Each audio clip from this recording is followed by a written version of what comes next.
The four drives of humans presented in this book are the drive to acquire, the drive to bond, the drive to learn, and the drive to defend. Now, the drive to acquire, that signifies you wanting something and going to get it. So, for instance, in my view, my drive to get a new book, or someone else's drive to get a job, someone else's drive to get a car, and things like that. So, the drive to acquire. Now, do I think the drive to acquire do I think everyone has it? Basically is what I'm implying. And I feel like, yes, everybody has a want and a need that they feel like they need. And this want, the thing about it is, the dark side to it, as I mentioned, this book is the want never gets fulfilled. So that's why we always want more and want more. Like, even though I've read all the books that I've pretty much wanted to read, and I know everything I want to know, but I still don't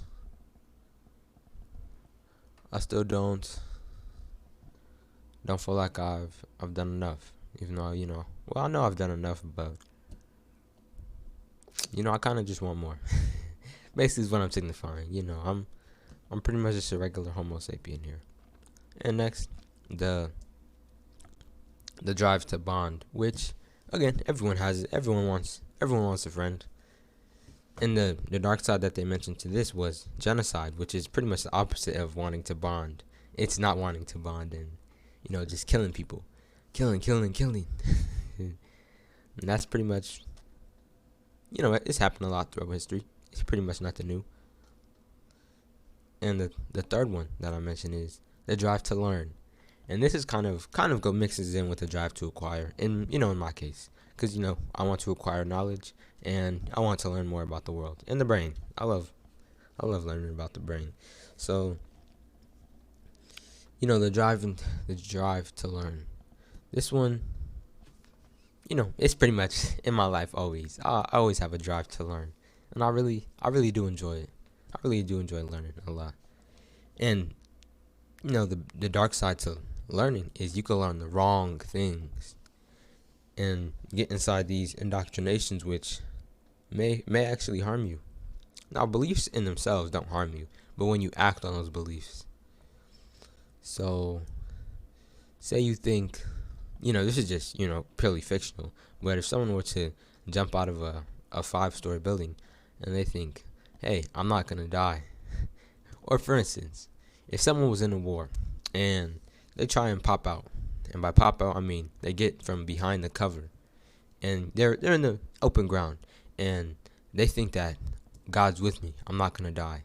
Like, the belief in and of itself isn't bad, but just because it's not it's not necessarily God really isn't going to help you in that situation. They could still die. So that's kind of the bad side with learning, is you could just learn the wrong things and believe the wrong things.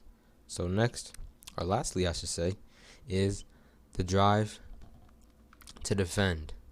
And this, pretty much is, I feel like a lot of people defend themselves. Like, for instance, in regular conversations, people they get pretty defensive in some situations. I'm not sure if I do. I haven't really been in much conversations lately, so I wouldn't know. But you can assess yourself on that. And the bad side to this is if you over defend, and over defending is pretty much conquering, which goes with acquiring, and that is war. And that's what happens when, again, you over defend. You pretty much defend to other provinces, and you try to defend your land even though you're pretty much in Italy and everyone else is in Germania. So wars happen just for a lot of other reasons too, but the need to defend. And one thing that this book brought up wonderfully, and I love it for it, is why is everyone so diverse if we're all the same at the core?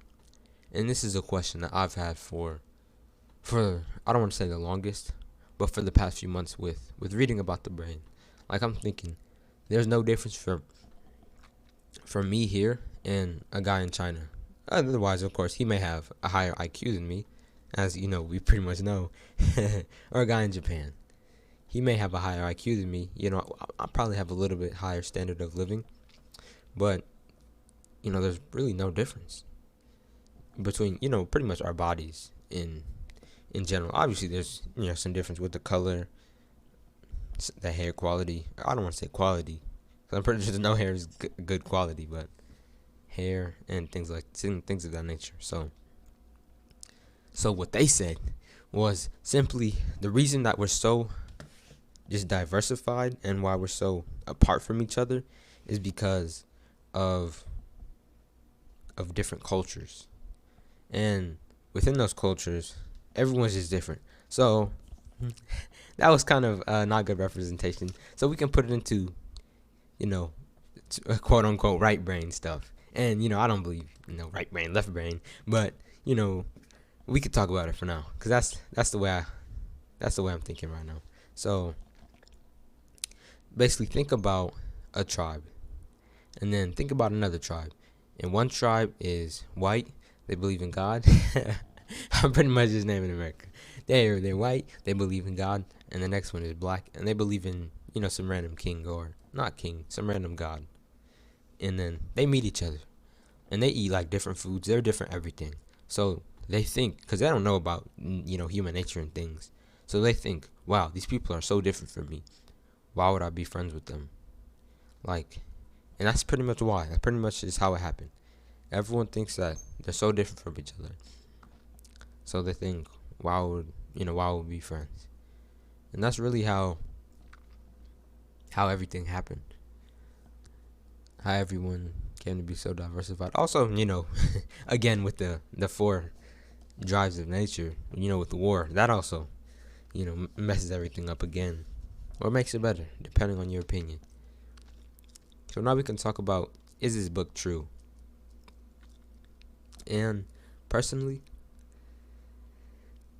you know, I've read another book similar to this called The Brain and the Inner World, or The Brain and the Inner Mind, sorry. And they talked about the four different natures, but the ones that they mentioned were, 3 of them out of the 4 were negative. And in these ones, kind of, all of them were positive in a sense, except they had their drawbacks. So simply because,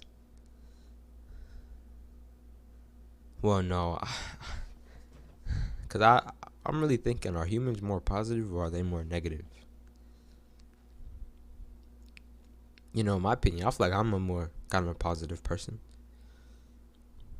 but I know not everyone is like that. So for human nature as a whole, you know, for human nature as a whole, we're going to say that this book is false. We're going to say that this book is false. Simply because, I don't know, humans, you know, I know they try to do their best, but I just know, like with Thomas Hobbes and the Leviathan, and I haven't read this book yet, but it's on my next to read. I'll probably actually read it today. I'll know with that book that humanity without a government would just become crazy. I don't want to say become crazy because, you know, they'll do what they can to fight for their lives, but that's what I'm saying. They'll do what they can to fight for their lives. And, you know, it's not a positive scene. It's a pretty bad scene. So I'm going to go with this book is false. The Brain and the Inner Mind is correct. Simply because, you know, humans are just pretty much without, you know, these otherworldly things. You know, like without these electronics, I'm pretty sure everyone would go crazy. Maybe even me. You know, in times of famine, who knows what I would do? Who knows what you would do in time of famine? So, you know, it's pretty. Humans are pretty negative when you think about it. But right now, I would say we're doing fine. I would say we're doing just fine right now. So, you know, it's a pretty bad scene. It was, and it might be. Again, who knows? But until then, this was Driven.